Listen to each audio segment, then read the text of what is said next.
So we made the attempt and brought about this book. We read your word about love.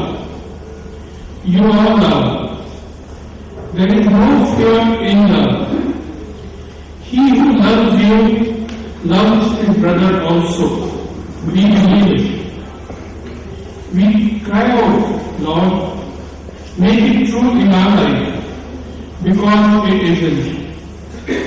The reality is that each time that little plant of love breaks through the hard soil of our life, it gets crushed. It struggles for life in the barrenness of our selfishness. There is little to water and feed it, because we find it hard to forgive.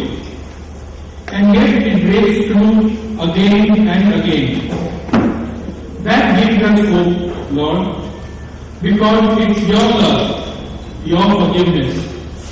Never taking no for an answer, never giving up on us, returning to the struggle again and again.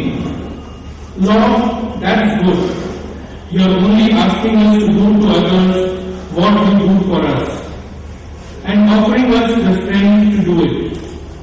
Lord, make forgiveness and love the basis of our life, not in words only, but in deed and truth.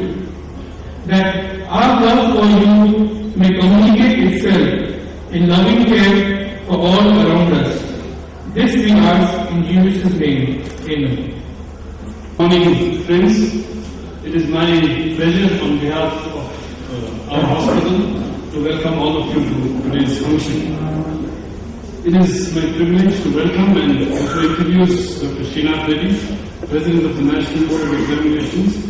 He is also the recipient of the prestigious Padma Bhushan. He is the founding member of the Public Health Foundation of India. He is a member of the World Economic Forum, the Global Health Board, and also on the group of Universal Health Coverage set up by the Planning Commission of India. The former head of the Department of Cardiology at the All India Medical Institute. He is now cardiologist to our Prime Minister and as is here. Recently he did our country proud by being elected the first Indian chairman of the World Congress of Cardiology. We welcome you, sir.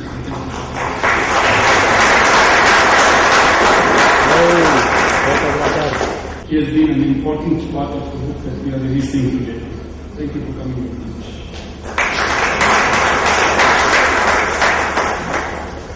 There are many CEOs and many senior colleagues from the medical fraternity here, and many friends, and I want to welcome all of you. And it is not surprising that many of our patients find that our hospitals and health organizations are not very friendly places. Actually they find them quite uncomfortable and a little scary. I'm sure that none of us in the healthcare sector wants to intentionally harm or hurt our patients. But unfortunately, in all our trainings, in medical school, in nursing, in paramedical, in the education, we are not taught good communication in our student days. We're told, be nice to your patients, and that's it. Ultimately, we learn from our experience, but at a great cost to many. If we analyze the problems that hospitals face, a significant portion of the problems could be attributed to inefficient or ineffective communication. Generally, the solution for this seems, let's call in a soft skill trainer for a few days in a year to sensitize staff. However, this is not only is this expensive, but in a few weeks, all is forgotten. This is also the case in debate, and I'm sure it is in many hospitals here and in the rest of the country. Professor Nagesh was at that time in the Indian Institute of Management, Ahmedabad, was involved in writing up a case study this was a case study of Bangalore Baptist Hospital being done in IIM Ahmedabad. As we were discussing this problem, we came up with what we thought was some sort of a solution. What we thought was sustainable, we thought was in-house and cost-effective. So in this, master trainers from our hospital were trained by Nagesh, and then they subsequently went on to train others and to sensitize the staff. This started about a year ago. It's been very beneficial to our hospital, and the feedback from our patients suggests that they are also happy there has been an improvement. This book that we are releasing today is a compilation and documentation of our experiences and lessons through this exercise as we implemented this in our hospital. This book is an attempt to be a guide to health communication. It's the result. It's more than a year's work. I think all of us had many meetings. It's more than a year, and we're just calculating the collective healthcare sector experience. Probably more than 150 years of collective healthcare sector experience. We have now gone beyond this book, and Dr. Bhatti will give us a few details later. Briefly, recently we just finished a workshop where 7 hospitals, 2 teaching hospitals, 2 mission hospitals, 2 corporate sector hospitals, and 1 government hospital were involved, where we trained master trainers, and there is a hope that they go back and train their colleagues and also sensitize their colleagues. We plan to hold more workshops and try and cover as many hospitals as possible. It is our endeavor in DPH, together with MICA, to try and spread the good word about good communications to our patients and also amongst within ourselves. It's our hope that this book will make an impact on those who read it, and that ultimately our patients will benefit. As through better communication, we provide better care for a cure in the spirit of health. Thank you very much. Thank you, sir. His untiring leadership has brought us to where we are. Next, we're going to have our inspirational person here. That is Professor Nageswara, the Director and Chairman of MICA, to say a few words. Dr. Kingsley, Dr. Srinath Reddy, Dr. Alexander Thomas, and friends here. I take you to 1989, at which point I was a graduate student in a school in Michigan. And I was studying communication, but not health communication specifically. And I discovered that I had some lumps in my neck. So I went to the physician in the local health clinic in the university, and he gave me a couple of medications and said, come back in 2 weeks. When I came back in 2 weeks, nothing had changed, so he was very concerned. And then as we sat and talked about what was going to happen, he said, Nagesh, we'll have to probably do a surgery and biopsies. And as he laid out the diagnosis, he said, 3 of the 4 options, 3 types of lymphoma are cancer. The 4th option is this is benign and this will go away. I said, what next? So he said, after the surgery and biopsy, it will take 12 weeks to do all the tests to figure out what is really happening. As you can imagine, they were the longest 12 weeks of my life. I did not walk around thinking that this was benign and this will go away. I was convinced that the human mind works, that I had cancer and I was about to die. But what was interesting was living in the US. I didn't want to worry my parents, so for a while I didn't tell them. And finally, when I told my parents, my mother had the most important and pertinent question. And she said, why did the doctor feel compelled to tell you what was going to happen or not going to happen when he was not sure which of these options are going to play out? Was he not concerned about your emotional health? And that really got me thinking. Of course, the physician in the US did everything that he was supposed to do. Informed consent, he had to tell me, in fact he was a very kind doctor, but he had to let me know the medical implications of what was going on. And it got me really studying as a graduate student, thinking about how our culture shapes our health beliefs, attitudes and values, and how they vary from culture to culture within a country, within a city, within a community. And the importance of it as we think about good health and how we play it out.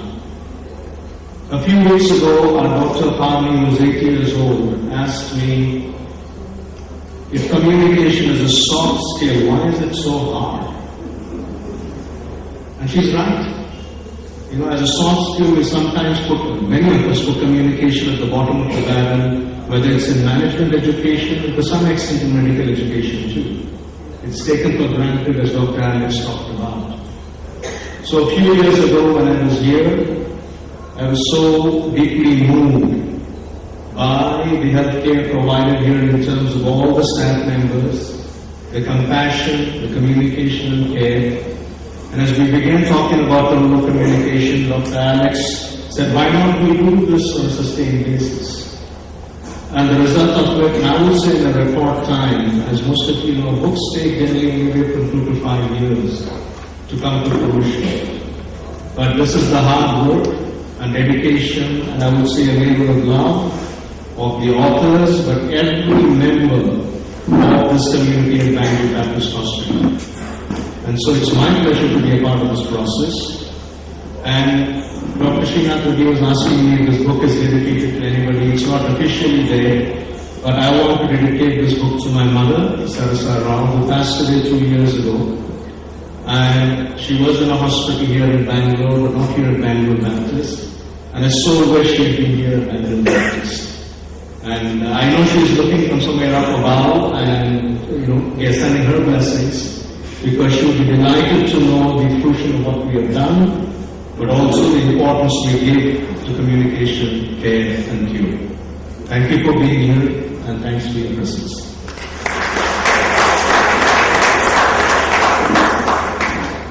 Thank you, sir. Dr. Devi Prasad Shetty was supposed to have been here today, but due to certain unavoidable circumstances, he couldn't make it. But he sent his warm wishes to us, and he especially sent a recorded message for this occasion, which we will share with you right now. Attending the program because of my preoccupation. I would like to compliment Dr. Alex and his team from Baptist for writing this great book about communication inside the hospital. In a way, I am slightly jealous and unhappy because this is a book I wanted to write when I retired. In any case, now this book has come rather prematurely before my retirement, and I am sure it will benefit large number of people. Unfortunately, the medical schools, nursing schools and paramedical schools do not really teach the students about the sensitivity involved, the emotional aspect of the patients lying on the bed. We take it for granted. It's very important for us to understand the sensitivities, respect their privacy, and make their stay as comfortable and as dignified as possible. I'm sure this book will help all the medical practitioners to understand the sensitive aspect of healthcare. I pray to God that this book should become a bestseller. Thank you very much for giving me this opportunity. And I would like to congratulate the team from Baptist and Mudra Communication for doing a great job. It was a very warm wishes for us. And next I would like to ask Ms. Tangam to take over the proceedings regarding the release of the book. And imagination dropped into the fertile and creative minds of special men and women at PDH have been carefully tended and nurtured with months of hard work and focused drive from an inspirational leader. Today brings us to the founding moment when we at Bangalore Baptist Hospital, along with our partners at the Mudra Institute of Communications, gather for the release of the first edition of Communicate, Care, Cure, a guide to healthcare communication, a joint BPH-MICA initiative. Will you join me in welcoming the authors to the stage? Already present on stage, we have Professor Nagesh Rao, President and Director, MICA, and Dr. Alexander Thomas, Director and CEO, BPH, both co-editors of the book. Dr. Nagesh Rao contributed the prologue, introduction, and the epilogue.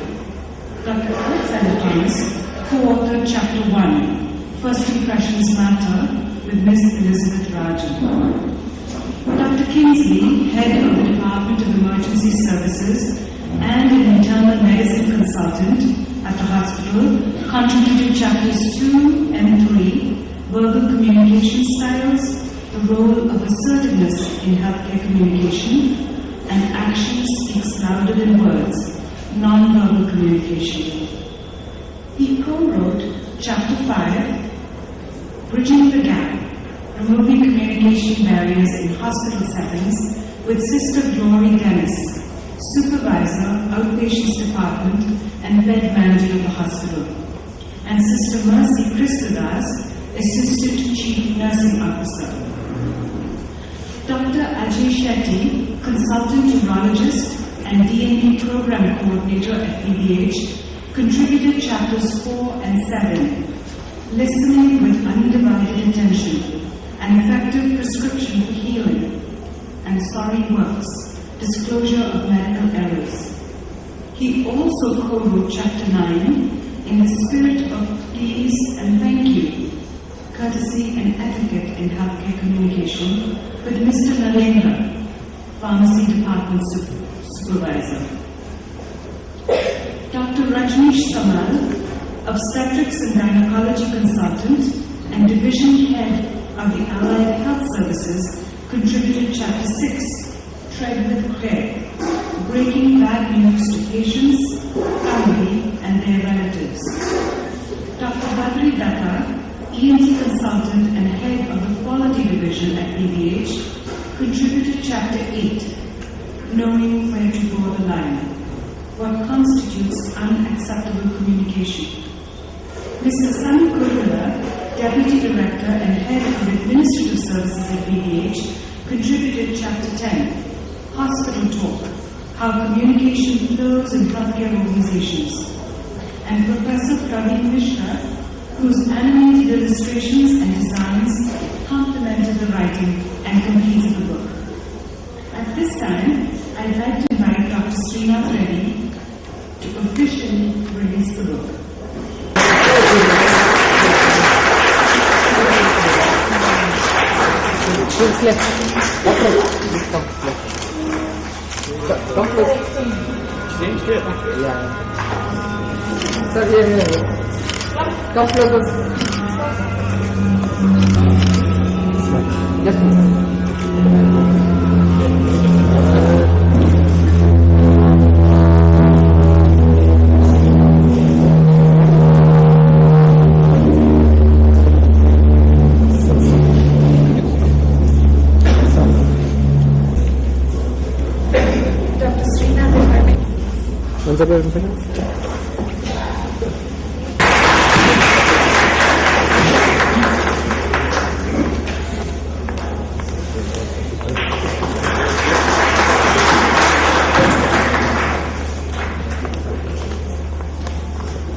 Congratulations to all of you.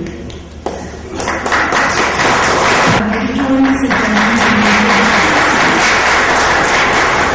Dr. Vikram Kashyap, Dr. Govinda Timms, and Dr. Zoe Alexander for the final medical editing. Mr. Sahu for his invaluable and transformative editing. George Cora, publisher, Brilliant Printers.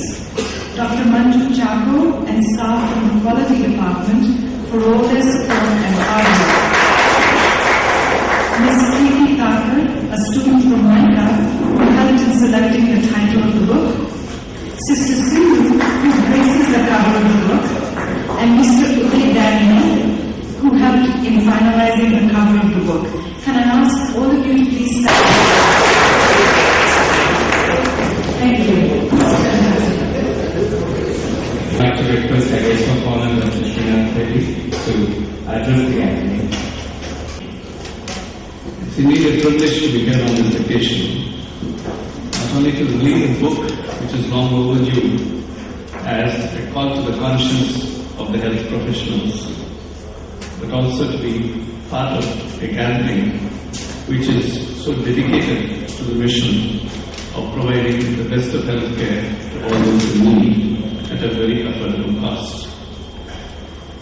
One of the benefits of this book I see, beyond the intrinsic merit of the book and the effect it's going to have on people's communication skills, is that it has effectively postponed Dr. Dev Shetty's retirement. And that's a good thing. Clearly, we need not overemphasize to this audience the need for effective health communication. The question, of course, is what is effective and what is the purpose of communication? Clearly, we know that in terms of communication, when a health professional interacts with his or her patients or his or her co-professionals, could be doctors, nurses, other hospital staff, other colleagues in the hospital environment or healthcare facility, or the families of the patients, the nature of communication becomes a very important element of even the healing process as well as enhancing the efficiency of the organization. And these are aspects that have been brought up very clearly in the book. Now, we know that there is a healing power for words.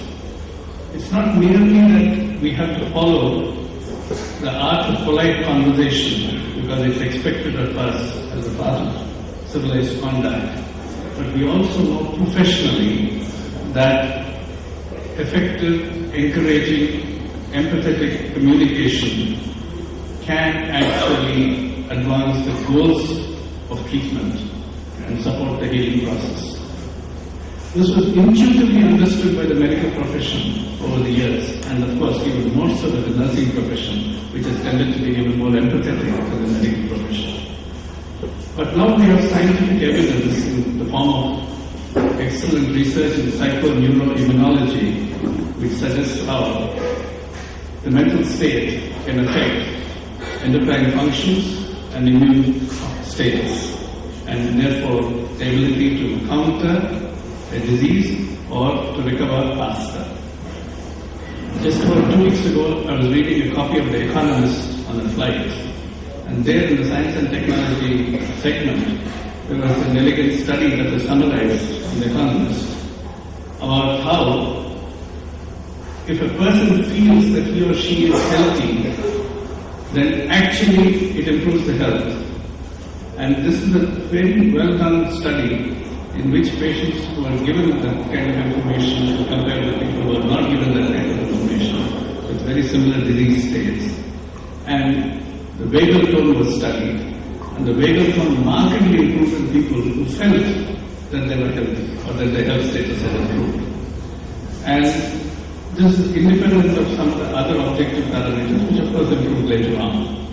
And also they mapped the improvement of the vagal tone to the improvement in the immune functions. So this is an experience that we have all encountered, how an optimistic patient does much better in terms of treatment outcomes than a person who is depressed or pessimistic. But now we know we have the sound backing of science to show how that happens and why we must do it much more often in terms of encouraging that area.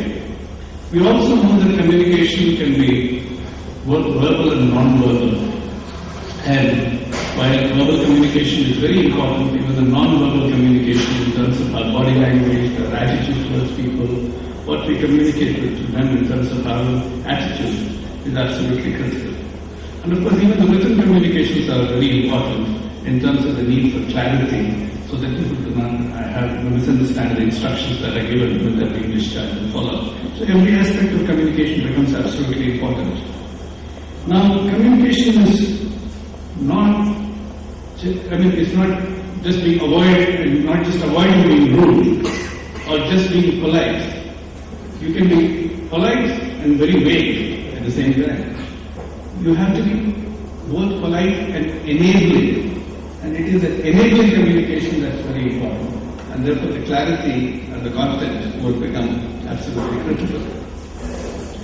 Now, it's been long said that the duty of a doctor is to cure some, to relieve many, but to comfort all. And that is where the whole area of communication comes in. Now, even in terms of the conduct of a health professional, we are now dealing with a changing health system scenario in which we are moving much more into a patient-centric model from a doctor-centric model. And that's the way it should be. We are also moving into a model where teamwork is becoming much more important in terms of increasing efficiency, and we are recognizing that nobody functions as the demigod at the top of the pyramid, but he or she is very much part of an effective combination of people working together with the same objective, that's the team. So the false hierarchies that have been established in the health profession where the doctor thinks he or she is towering above the rest of the professionals like the nurses and other staff members are now to be demolished because we all have to function effectively as a team. This is not merely because a chain is only as strong as its weakest link, but it is because we can only function very effectively and even more effectively if we function together as a team. And therefore communication within the institution and within the members of the health team also becomes absolutely important. It's not merely external communication to the patients and the families. And these aspects are also brought up in the book very clearly. Also, we now recognize that we have to be far more cognizant and respectful of patient rights. It's not merely to avoid litigation. It is an absolute matter of health professional responsibility, a responsible conduct, that we regard the rights of the patient as sacrosanct and respond to that. Now we are getting codified versions of patient rights. They are being prepared by consumer organizations. In fact, that may actually position us in an adversarial relationship. It is actually the health professionals themselves should be able to develop the patient rights and say these are to be respected by us. And therefore, in a scenario in which now it's going to be far more patient-centric, far more teamwork-oriented, far more rights-oriented, communication is absolutely essential as a mode of engagement, and it has to be very well fine-tuned. And unfortunately, medical education or even nursing education probably does a little more, but medical education doesn't prepare us for that. We are terse, we are very detached in terms of our communication, we are depersonalized in terms of our attitudes, and all of that undermines not only our stature as a physician, but also effectiveness of our interventions. And that's where I think medical education, nursing education, all of these will have to be transformed so that communication skills are also brought in a much more effective manner. So care, concern, courtesy, compassion, empathy, all of these are the missing elements. They sound very abstract, but they're absolutely integral to the training of a health professional, and they will have to be built in very clearly. We've seen very clearly so many times that even in our intensive coronary care unit with all India Institute of Medical Sciences, where I was chief of cardiology, that the chief nurse there, who prided herself on her efficiency and on keeping the place spick and span and keeping everybody on their toes, would be so extraordinarily rude in tossing out patients' relatives. Because she felt that patients' relatives should not stay beyond a particular time or they should not come and interfere. So they were tossed out with some of the most curt language, and that had an effect on the patients. Because even the patients felt that they were being looked after reasonably well, to say somebody near and dear who had come with good intentions, not being politely persuaded to leave, but being shooed away, obviously affected the mental state of the patients. So ultimately we had to transfer her out of that place for the simple reason, not because she was inefficient, but she was counterproductive in terms of her communication. So these are some of the things that we must actually ensure do not happen in a hospital setting. So basically, from my point of view, this particular book is going to make a tremendous contribution, and it should not merely be seen as something that is to be read by doctors here in the Baptist Hospital or doctors in Bangalore, but it should have much wider circulation and must enter the process of medical education and continuing medical education, nursing education and continuing nursing education all over India. And how we actually use this book to trigger off debates and discourse on how effective communication can lead to better health care is going to be an important element of the follow-up process. And I think all of us have a responsibility to carry that conversation into every fora which we engage with. Finally, the signposts or the characteristics of effective communication of a speaker are sagacity, if you can manage some, levity, if you can introduce some real humor. I may have failed on both, but the third element, which is absolutely critical, is brevity. So I'll close my talk. Towards the close of the program, so I would like to call Dr. Ajay Shetty to come and give the vote of thanks. We have drawn to the close of what has been an eventful morning for all of us at the Bangalore Baptist Hospital. And getting to this point in the program and seeing the book, Communicate, Care, Cure, has involved a commitment, collaboration, concern, cooperation, contribution of numerous individuals. Yes, sir, we love our scenes at Bangalore Baptist Hospital. And mine is the unenviable task of thanking all these contributors and everybody who's made this function a grand success. I deem it my pleasure and privilege to be standing before you to extend a grateful vote of thanks on this occasion. At this outset, let me begin by conveying our sincere thanks and appreciation to Professor Dr. Krishna Reddy, who despite his other preoccupations amid his multifarious responsibilities, has been kind enough to be here as a chief guest. We take the honor by your presence, and on behalf of Bangalore Baptist Hospital and Mudra Institute of Communications, it gives me great pleasure to extend our heartfelt thanks to you. A special word of thanks to you, sir, also for having gone through the manuscript and given us your comments, which have been incorporated as a blurb, and sir has actually added to the scenes. He has talked about competence, commitment, concern, compassion, courtesy, and very importantly, communication. Our deepest gratitude and thanks to our champions of healthcare communication, the main architects behind this project, Dr. Alexander Thomas and Professor Nagesh Rai. But for your thoughtfulness, creative and futuristic thinking, this book, which attempts to bridge the gap in communication in our professional day-to-day practice, would not have seen the light of the day. So we thank you, sir, for your support, and it's been tangibly demonstrated by your contributions as chapters to this book. You lit this path, sir, and the lamp is well indeed. We also wish to thank Padma Bhushan Dr. Devi Prasad Shetty, who was slated to be here but due to unavoidable reasons couldn't make it. And he was kind enough to send us a recorded message that to her. He did, like he said, mention to us that he would have liked to write this book, and in return he gave us a generous foreword for which we remain obliged. I'm duty bound to recognize the presence of all our esteemed and honored invitees who are present in this august audience.